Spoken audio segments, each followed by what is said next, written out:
অসম সন্মিলিত মহাসংঘৰ ভাৰতৰ মুছলমানসকলক তথা অসমৰ মুছলমানসকলক ইতিহাস নাজিৰাত অসম সন্মিলিত আমি স্পষ্ট কৰি দিব খুজিছোঁ তথা অসমৰ সকলো দল সংগঠনক এই ক্ষেত্ৰত সতৰ্ক আৰু সাৱধান কৰি দি আমি ক'ব খুজিছোঁ যে ভাৰতৰ মুছলমানসকলক তথা অসমৰ মুছলমানসকলক মোগল বুলি কোৱাটো ইতিহাস বিকৃতকৰণ।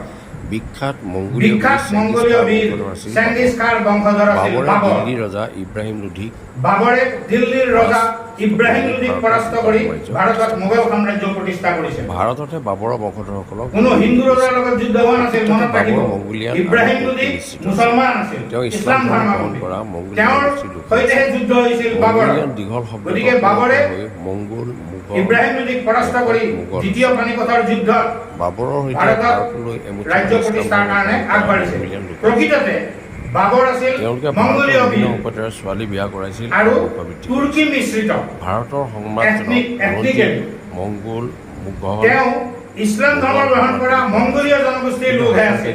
ভাৰতৰ বিভিন্ন মংগোলিয়ান এই দীঘল শব্দটো অপভ্ৰংশ হৈ মংগোল, মোগল আৰু শেষত মোগল সাধাৰণীকৰণেৰে ভাৰতীয় সেনাবাহিনী মোগল সেনাবাহিনী এইটোৱেই হ'ল ইতিহাস। অসমত তাহিনী যুগত বাবৰৰ সৈতে ভাৰতলৈ এমুঠিমান ইছলাম ধৰ্ম গ্ৰহণ কৰা মংগোলিয়ান লোক আহিছিল।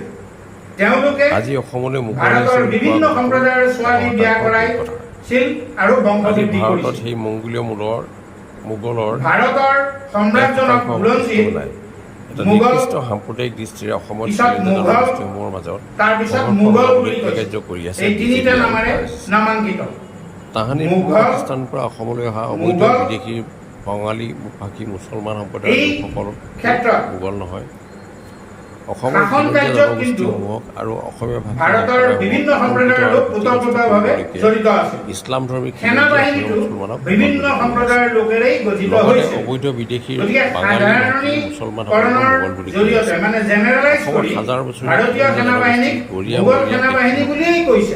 সদায় আচলতে সম্ৰাটজনহে মোগল সম্প্ৰদায়ৰ। এই গৰিয়া মোগল মানে মংগোলিয়ান কিন্তু মোগল বুলি ভাঙি আহিছে। অসমীয়া সমাজ গতিকে সেনাবাহিনীটো কিন্তু অকল ইছলামিক সম্প্ৰদায়ৰ মানুহেৰে গঠিত নাছিল। ভাৰতৰ বিভিন্ন জাতি উপজাতিৰে গঠিত এটা বিশাল সেনাবাহিনী আছিল এই সময়ত। গতিকে অসমত তাহানি অসমক ৰক্ষা আমাৰ ১৭বাৰ যিহেতু মোগলৰ সম্ৰাটৰ ৰাজত্বকালতে অসম আক্ৰমণ হৈছিল আৰু হওঁতে অসম সন্মিলিত মহাসংঘৰ তৰফৰ পৰা আজি এই শিমলুগুৰিৰ সংবাদমেলৰ জৰিয়তে আমি এটা অতি গুৰুত্বপূৰ্ণ বিষয় আমি অসমৰ খিলঞ্জীয়া জনগণক আমি স্পষ্ট কৰি দিব খুজিছোঁ তথা অসমৰ সকলো দল সংগঠনক এই ক্ষেত্ৰত সতৰ্ক আৰু সাৱধান কৰি দি আমি ক'ব খুজিছোঁ যে ভাৰতৰ মুছলমানসকলক তথা অসমৰ মুছলমানসকলক মোগল বুলি কোৱাটো ইতিহাস বিকৃতকৰণ। বিখ্যাত মংগোলীয় বীৰ চেঙ্গিজ খানৰ বংশধৰ আছিল বাবৰ। বাবৰে দিল্লীৰ ৰজা ইব্ৰাহিম লোধিক পৰাস্ত কৰি ভাৰতত মোগল সাম্ৰাজ্য প্ৰতিষ্ঠা কৰিছিল। কোনো হিন্দু ৰজাৰ লগত যুদ্ধ হোৱা নাছিল। মনত ৰাখিব, ইব্ৰাহিম লোধি মুছলমান আছিল, ইছলাম ধৰ্মাৱলম্বী। তেওঁৰ সৈতেহে যুদ্ধ হৈছিল বাবৰৰ। গতিকে বাবৰে ইব্ৰাহিম লোধিক পৰাস্ত কৰি দ্বিতীয় পানিপথৰ যুদ্ধত ভাৰতত ৰাজ্য প্ৰতিষ্ঠাৰ কাৰণে আগবাঢ়িছে। প্ৰকৃততে বাবৰ আছিল মংগোলীয় বীৰ আৰু তুৰ্কী মিশ্ৰিত এথনিকেলি। তেওঁ ইছলাম ধৰ্ম গ্ৰহণ কৰা মংগোলীয় জনগোষ্ঠীৰ লোকহে আছিল। মংগোলিয়ান এই দীঘল শব্দটো অপভ্ৰংশ হৈ মংগোল, মোগল আৰু শেষত মোগল হৈছে। গতিকে এইটোৱেই হ'ল ইতিহাস। বাবৰৰ সৈতে ভাৰতলৈ এমুঠিমান ইছলাম ধৰ্ম গ্ৰহণ কৰা মংগোলিয়ান লোক আহিছিল। তেওঁলোকে ভাৰতৰ বিভিন্ন সম্প্ৰদায়ৰ ছোৱালী বিয়া কৰাইছিল আৰু বংশবৃদ্ধি কৰিছিল। ভাৰতৰ সম্ৰাটজনক বুৰঞ্জীত মোগল, পিছত মোগল, তাৰপিছত মোগল বুলি কৈছে।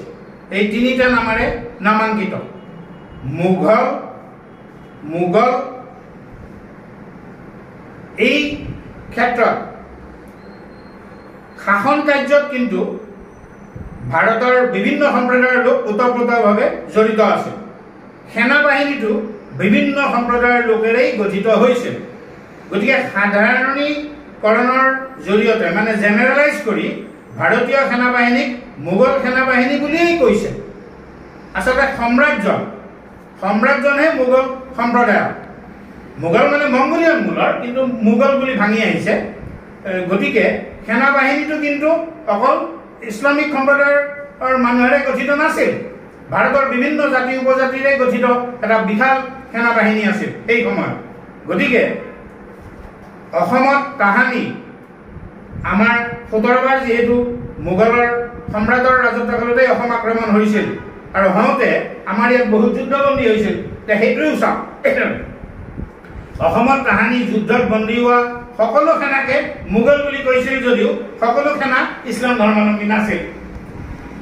সেই সম্পৰ্কত আজিও মানে কোনো ৰিচাৰ্চ হোৱা নাই আৰু অৱশ্যে তথ্যও পাবৰ কাৰণে টান, কিন্তু আমি এনালাইচিছ কৰি আমি ক'ব পাৰোঁ। এতিয়া চাওক, আজি অসমলৈ মোগল আহিছে বুলি কোৱা কথাটো 100% ভুল কথা। আজি ভাৰতত সেই মংগোলীয় মূলৰ মোগলৰ 1% অৱশিষ্টও নাই।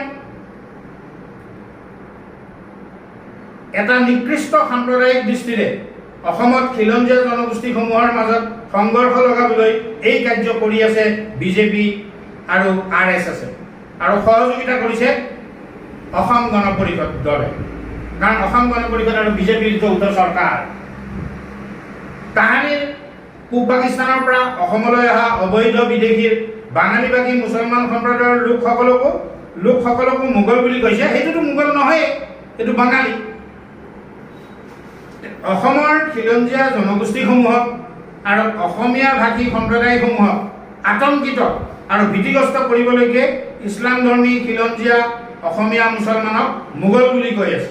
লগতে অবৈধ বিদেশীৰ বাঙালী ভাষী মুছলমানসকলকো মোগল বুলি কৈ আছে।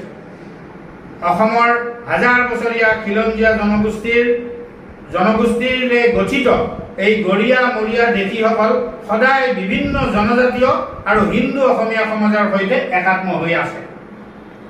এই গৰীয়া মৰীয়া দেশীসকলক মূল অসমীয়া সমাজৰ পৰা পৃথক কৰিলে অসমীয়া সমাজ বাচি থাকিবনে?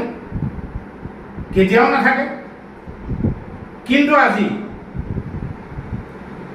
এনে নিকৃষ্ট মানসিকতাকেই প্ৰশ্ৰয় দিব গৈছে আছামে, আৰু এইটো যদি প্ৰশ্ৰয় দিয়ে তেতিয়াহ'লে অসমৰ ধ্বংস নিশ্চিত। অসমক আৰু কোনেও ৰক্ষা কৰিব নোৱাৰে। অসমৰ হাজাৰ বছৰীয়া ইতিহাসত সাম্প্ৰদায়িকতাৰ তিলমানো স্থান নাই। কিন্তু আজি খিলঞ্জীয়াৰ মাজতে এছামে সাম্প্ৰদায়িকতাক আদৰি লৈ অসমক ধ্বংস কৰিবলৈ উদ্বল হৈছে, আগবাঢ়ি গৈছে। আমি সেইটো লক্ষ্য কৰি আছোঁ। অসমক ৰক্ষা কৰিবলৈ সকলো খিলঞ্জীয়াই এনে নিকৃষ্ট সাম্প্ৰদায়িকতাৰ বিৰুদ্ধে থিয় দিয়া উচিত, আৰু তেতিয়াহে আমাৰ অসম ভূখণ্ডৰ হাজাৰ বছৰীয়া খিলঞ্জীয়াৰ ভৱিষ্যত বংশধৰসকল ৰক্ষা কৰিব তথা অসম ৰক্ষা হ'ব।